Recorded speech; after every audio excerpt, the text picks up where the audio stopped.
You still know how to feel it too. Don't say that I'm the only one. Hey, hi, welcome back to another episode of the Northern Hockey Shack podcast. I'm your host, Brevin Gervais. To my left is our special guest, Nick Drazenovic, and we have our co-host, Ryder Langthorne. Tell us a little bit about how Delta was. Yeah, we're in Delta with the major bantam teams. We ended up going 1-1 with an overtime win. Braden Bernard scoring the game-winning goal, so it's good to split the weekend, but definitely wanted 4 points. We'll go from there. Yeah, for sure. Inways. Didn't get up to too much this last week. Panago Tropics dropped a tough one. Lost a few tough ones in rec hockey, but Playing dropping one 14-4. But shittiest rugby team out that's how there. she goes. Some days over. Okay, Marcus Allen. Take us through what you did. I had a good week, boys. Nonetheless, I'm excited to get this podcast going, having Nick on, and let's get her going. Thanks, Grinnell. Excited. So, Nick, we'll just jump right into things. So, tell us a little bit about your first year, like, with the Cougars, and if you AP'd or, like, how that worked. Yeah, so I was drafted by the Prince George Cougars, 11th overall back in 2002. I was fortunate enough that I played about 5 or 6 games, and my midget team had got knocked out of playoffs by Kerry Price and Williams Lake. So we That's pretty cool. yeah, it was good. He had like over 150 saves in two or three games. Like, it was crazy. Yeah. So he was really good back then too. So I was able to join the Cougars for more than the AP'd allowed games, and I was able to play 15 games as a 15-year-old. Oh, yeah. And then the next year you stuck with the Cougars? Yeah, Is so that right? 16 I played the full season. Yeah. So I know me and Ryder were always at the playoff game for the Cougars. So Yeah. So your first year with Yeah. the Cougars, what was that like? Was there any big names that you played with? Any guys that really made a difference in your career? Yeah, my first year was a blur. But Blake Robson was our captain. Actually, Blake Robson was my captain when I was 15. When I was 16, our captain was Chris Falloon. When I was 16, I was a rookie. I was roommates with Dustin Bufflin. So That's cool, huh? yeah. So on the road, we were roommates. Obviously, I lived at home here in town, but we were road roommates. Me and back then it was 3 guys to a room, so it was the rookies on a cot. I was on a cot, and our other roommate was Eric Hunter. So we had a pretty cool little squad there. And I mean, Buff was a little bit crazy on the road, but Is that what made your first season a blur, or was the or was the blur? Was it just getting into the league was just so exciting? And yeah. So I grew up watching the Cougars and kind of always thought it was, a pipe dream to play there. And once you kind of get to that level, and even when you're playing at the pro ranks, when you're watching it from the stands or next to the glass, it's really, really fast, and you kind of feel intimidated that am I going to be able to keep up? But when I was 16, I was happy to crack the squad, and I was line mates with Chris Falloon most of the year, and he took me under his wing, and it was a successful year. I had quite a few points and got a lot of opportunity.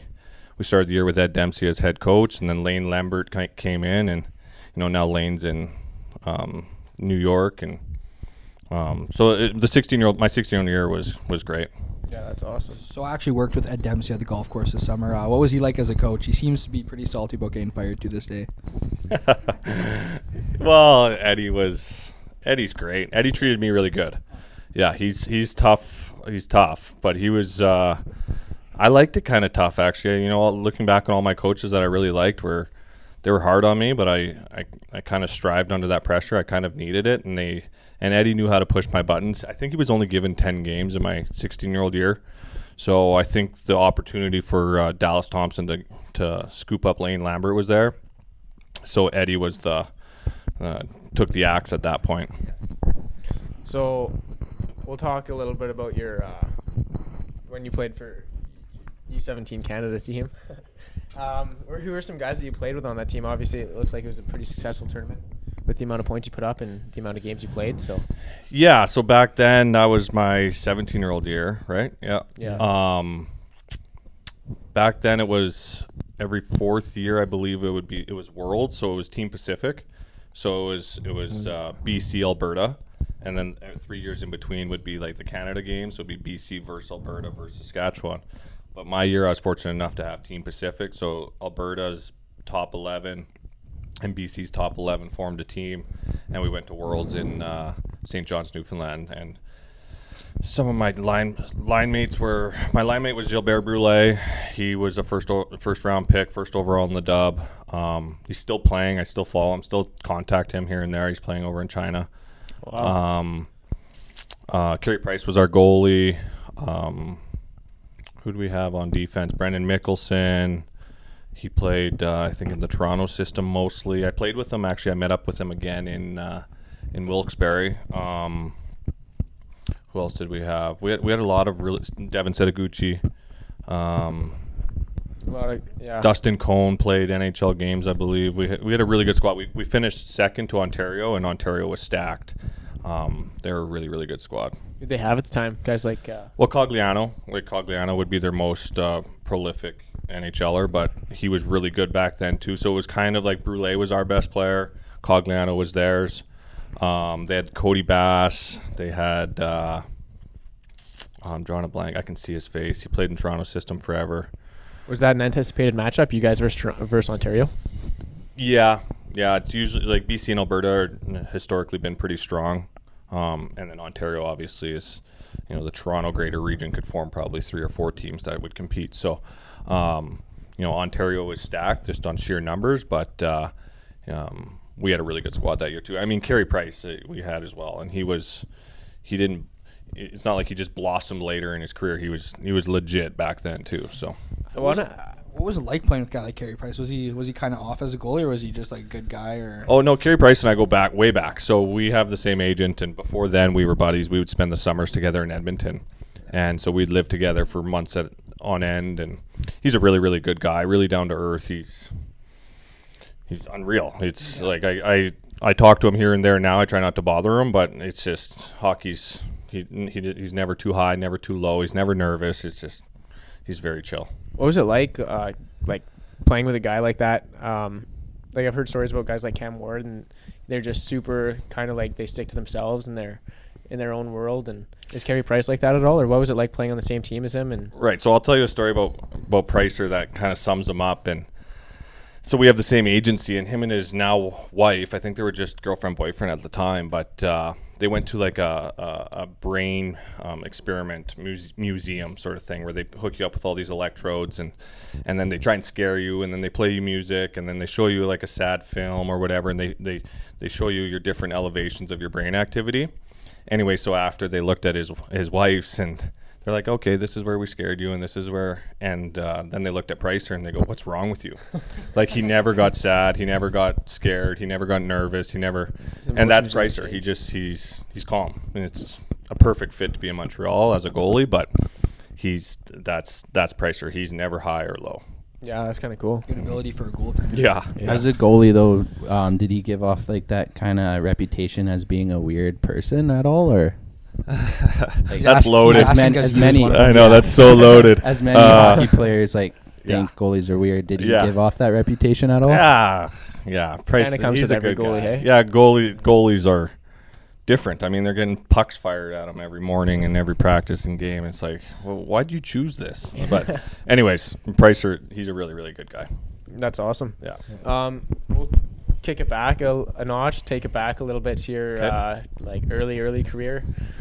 You were born in Prince George, correct? Yes, I was. And so you were brought up through PGMHA system, and Yep.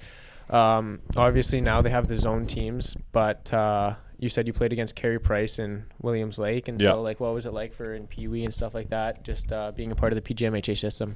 Yeah, it was great. So I joined hockey late. I didn't come from a hockey family. My dad was basketball, soccer. I played soccer like crazy. And my buddy Cole Shaw, a golfer in town, he's like, you should play hockey, because we used to play street hockey together. So at 7 is when I started skating. Like, I had never skated before. And so that first year I started, and I just signed up for Prince George Minor Hockey and played 1 year Tykes.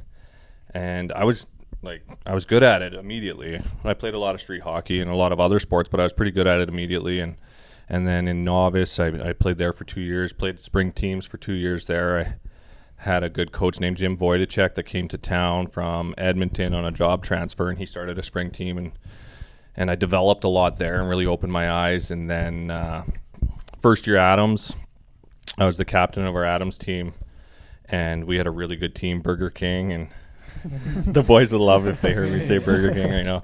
But we were on Burger King, and we were a good team with Brent Anderson and his dad Dan Anderson as our coach, and then the second year, Adam, I was fortunate enough to Prince George Minor Hockey really stepped up for me and moved me up to Pee Wee. I was one of few people to ever have moved up a league, and there was some controversy over it on how I would handle it. But I mean, I started the year in Adams as my second year Adams, and it just wasn't good for anyone's development. Like I had the puck the whole time, so no one was getting better. And Prince George Minor Hockey said, okay, I could step up to Pee Wee. I had to start in house. I got called up to the Pee Wee B team. And then I had Randy Henderson as my head coach on the Pee Wee B team. It was a great development season I had there. We had a really good squad, really good guys. They weren't hard on me at all as an underage. And the next year was Pee Wee AAA. The year after that was Pee Wee AAA. Jason Garneau was my coach for, I believe it was 2 years. Garney was my coach for 2 years there. Who's still a family friend right now. Like, he vacations with my parents. And then after that, I only played 1 year Bantam. I played first year Bantam, and then the age switch happened. So I was drafted as a first year Bantam, and then the age switch happened, and I became a first year midget. So I played midget for 1 year as a 15-year-old. And then kind of with the Cougars, I practiced with the Cougars every day, and not every day, but when they were in town, I practiced with them as much as possible and got in games here and there. Yeah. So when was it in your career where you noticed, like, hey, I could do something with this? It was never really like I could do something with this. It was like I am going to do something with this, and it is. I'm not trying to be arrogant, but I just had a weird mindset, and I still I run into teachers and they're like, you missed so much school, like you were so determined, and it was just a choice that I didn't make a backup plan. It was just like, my plan is to go, and I worked for it, and I set that goal, and I think that's important in anything you're doing. If you want to be a doctor, you have to make that plan, because if you have alternate routes, you're going to get confused on what you're doing. So playing with the Cougars, obviously coming up through Prince George system, it's kind of a given. You want to play for the Prince George Cougars, but was there ever a thought, I want to go play D1 hockey somewhere? Yeah, actually there was. So I can recall a conversation with my grade 7 teacher, Mrs. Mergley, and she was great with my career because I had to leave every Friday morning. I took the bus to Edmonton. Not throughout the winter. It was like March on, so I have to take the bus every Friday morning to Edmonton. Took part in a spring team / private team over there that was stacked. We were really, really good. And it was imperative that I took part in that. And she was super complimentary to that, and gave me my homework I needed, and said, of course, chase your dreams. And I said to her that, if I don't go in the first round of the WHL draft, I am going to do Div 1. And looking back at it at that time, I don't know if I would have, if someone would have convinced me to come down as a second round pick or a third round pick. It's tough when you're young, you're just kind of naive, but I did have that conversation and definitely did have those thoughts with my family. That's pretty cool, especially with your grade 7 teacher. Yeah. Just the fact that she was she was so helpful. Like, for example, one time I was taking the bus back, and I met our class in Jasper to do our year-end trip. Oh, wow. And she picked me up from the bus depot, and she was super supportive. That is so cool. Yeah, it's really cool. So going into your draft year with the Cougars, did you have any idea you're going to go get drafted to the National Hockey League? Like, did you have a thought, or anyone tell you, like a scout or anything? Yeah, I didn't know about the NHL. Man, honestly, it's so blurry. I wasn't thinking. I almost knew. Like, I believed in myself so much. Like, I don't want to be arrogant, but that's what That's the mindset you have to have, right? I truly what does it take? That's what I'll do. Yeah. If that's what I have to do, that's what I'll do. But I knew the WHL draft was first, and whatever team was going to take me, I was going to be the best I could at that for that organization.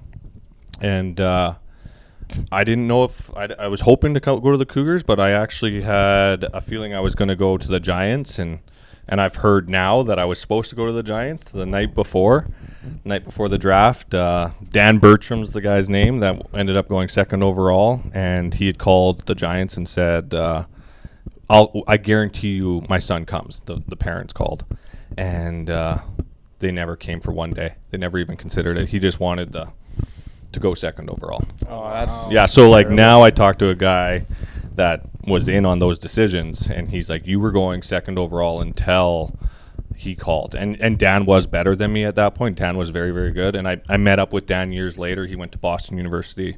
He ended up playing in Chicago's system. I played against him a couple times in Rockford when I was in Peoria, and he just really never panned out. He kind of peaked early, but he was legit back then. So it's kind of yeah, it's a cool story. Yeah. Well, career changing too, right? Like if I would have went to the Giants, they won a Mem Cup. They went to the Mem Cup twice. Like, Yeah. it's career different, right? Yeah. I don't So know. who called you from the Blues organization, or were you in attendance? Barclay Panada. So Barclay Panada took me out for dinner a couple times. He's now the GM of the Vancouver Giants. So he was the scout for the St. Louis Blues at the time, and he took me out for dinner a bunch of times, and the game was different back then. And he always told me, like, he's like, you're where the game's going. He's like, but there's still, like, when I turned pro, there were, you had 2 to 3 tough guys on your fourth line, and the game wasn't how it is now. And he's like, you're where the game's going, and he had really good insight on it. He was a scout for Team Canada's U17 teams. Like, he's very, very knowledgeable regarding hockey. Obviously, he's a GM of the Vancouver Giants now. Was he there when you were on the U17 team? No. He was just a St. Louis Blues scout. Okay. And so then when I got drafted, I was ranked to go way higher in the NHL draft, and I was just plummeting. So that day was really Just tough day. double-edged. Like, it was awesome, like, to eventually get picked, but pretty disheartening to go that late. Yeah, it's pretty cool nonetheless. I mean, what was the call like? So the call was from, well, because that was lockout year, right? So there wasn't a draft. There was no arena. It was just held in like a boardroom, and then they had like a screen, and only like the extreme top picks went. So like Crosby was there, Brule was there, Price was there. Obviously my agents were there. Like, so when the first round ended, my agents called and said, hey, the first round's over, Nick. Like, you're probably going to go in the second, third, somewhere in there. Okay, yep, sounds good. And then second pass, third pass, he called me after third. He's like, Nick, I have no idea what's happening, because they just banged it out that day because it wasn't like a big formal event. Yeah. And he's like, Nick, I don't know what's happening. And I'm like, it is what it is. Just try to stay lighthearted. And then eventually we were just pressing refresh on the computer. And eventually at 171 is when, I think 171, right? Yeah. 171, I saw my name to St. Louis, and we kind of just a Party. flood of relief. Yeah. yeah, it was good. So you get to you show up to St. Louis, and what's the vibe like? What's everything like when you get there? So it was You get to training lockout. It was camp? lockout year, so they didn't even have like a rookie camp. They usually have one right for draft pick players, but I don't even know if any team did that year. So I didn't even go to a rookie camp that fall. The next year, they fly you in, the rookies. It's called like summer camp, and it's kind of just to show off the city. They take in a ball game and do some conditioning, and then it's a lot of like nutritional help and workout help, and you kind of get to meet the other draft picks, and you kind of form like friends. And like, that's the first time I would have met like David Backes, like Ryan Reeves, TJ Oshie. Like, Osh was drafted first round my year, so like, you start to see those guys every year until you're 20, and then they all turn pro, and then you've kind of already have 2 to 3 years of a relationship with them. So my first year was it's a little bit hard, but it's more or less a meet and greet. Yeah, fair And enough. you hang out with all the new buddies. But it was great. It was hard. The pace picked up. You're starting to bump into men, and then the first main camp was equivalent to the same jump to the WHL. Like, when you turn from minor hockey to WHL, it's like you're in a windstorm of chaos. And then so first main camp was like, holy moly, this is fast. And then another step was an exhibition game. The first exhibition game, it was extremely fast. And Must have been exciting just stepping on the ice and in those Yeah, oh, yeah. colors, and even though it is Yeah. exhibition, it's still Yeah, exhibition was so cool. The place was packed. St. Louis has a great fan base for sports, so the place was packed even for exhibition games. Yeah. And is that the year you played with Peoria? Or You went back to junior for the sick playoff run that year, right? Yeah, so my 19-year-old year, came back to junior. I had broke a rib. my 19-year-old year, so I missed the start of the year. That's why I'm at 53. With Prince George? So at Traverse City, so there's a rookie tournament. It still happens. Yeah. St. Louis always goes to it. And Sean Bell, do you remember guys? Sean Bell out of Tri-Cities, played in the NHL for Dallas Stars. He had bent me over the boards, and I had broke a rib. So I was out for a couple of weeks coming back to Prince George, but I knew we had a pretty good team. It's Eric Hunter as a 20-year-old, right? And Sataguchi, was he there? no, we didn't have him yet. We acquired him later in the year. Okay. And Mike Vandekamp was our coach at the time, and we had a pretty good squad that was like extremely underachieving. And so we acquired Seto, and we were still underachieving, and we kind of had like a disconnected squad. Vandy ended up getting gassed, and there was a point, it was like early February, we were a substantial amount of points out of playoffs, and it was before wild card. It was just divisional, and we had a meeting, and we're like, okay, are we doing this or not? Like, this is Seto's last hurrah, Hunt's, me, Jared Walker, like this is our last hurrah. Are we doing this or not? And we had to win like 12 of the last 16 games or something, and we did it. So we snuck in. And then we swept Kamloops in the first round as an underdog and went on the tear. I don't know if you guys want to elaborate on it. Yeah, I was actually there for that. I was probably, I was 6 or 7. So oh, thanks. I remember. I remember being. I don't remember the Blazers series, but I remember you guys played Everett in the second round, correct? And were they better than you guys? Or? They had lost 7 games that year. Yeah, and they were so top team in the nation. I remember. I think you guys eliminated at home. Yeah, because I remember the crowd telling them to warm up the bus, like 5,900 people. And I was 7. I was just fired right up. Yeah, it was unreal. So Kamloops went to 3 overtime games. Jeez. So wow. in Kamloops, we won the first one in overtime. I scored the overtime winner. The next game, Seto scored the overtime winner. We came home. Seto scored another overtime winner, and then the fourth game we'd won in regulation. So we were super jacked up going to our next crossover was going to be the top team out of the American division, and we knew it was Everett. They had Zach Hamill and Peter Mueller. They were stacked. Leland Irving. They were really good. Constantine was their coach, and so we dropped the first 2 to them.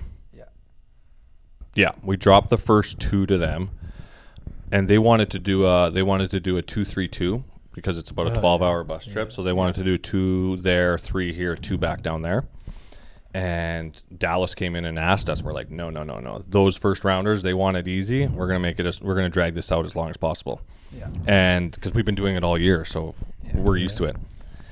And so we went down there and dropped the first 2 to them. And kind of a similar meeting happened. Like, guys, we can do this. Like, we have to make that decision in here.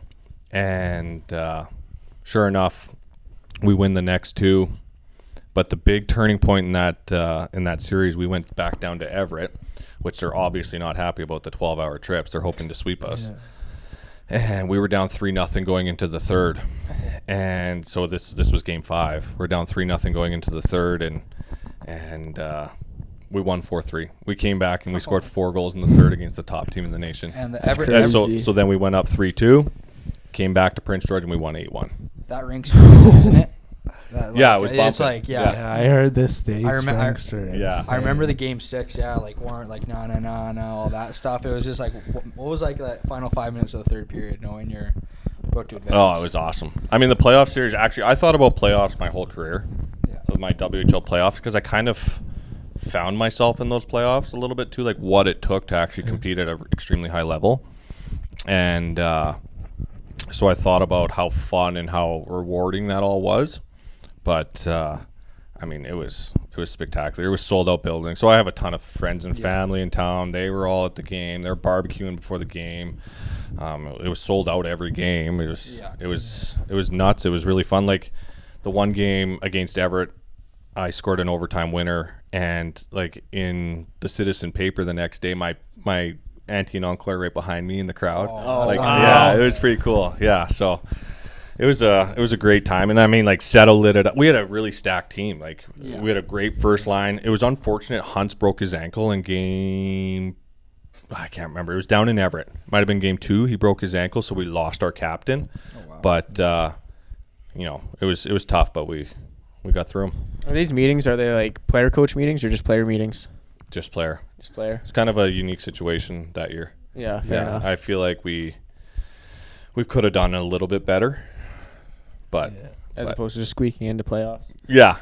We won it. We had a really good team. After you beat Everett, does the thought kind of pop into your head like, holy shit, we might be going to Memorial Cup, or is that even a thought? Well, we knew we had the Giants next, and the Giants kind of had our number all year. They're big and strong, and Don Hay, Milan Lucic, Festerling, Blum, like they were stacked, and they just played like a suffocating style where you couldn't. At least with Everett, they had really high end guys that wanted to play on their own program. So as long as we stuck to our program, eventually they're going to break before us.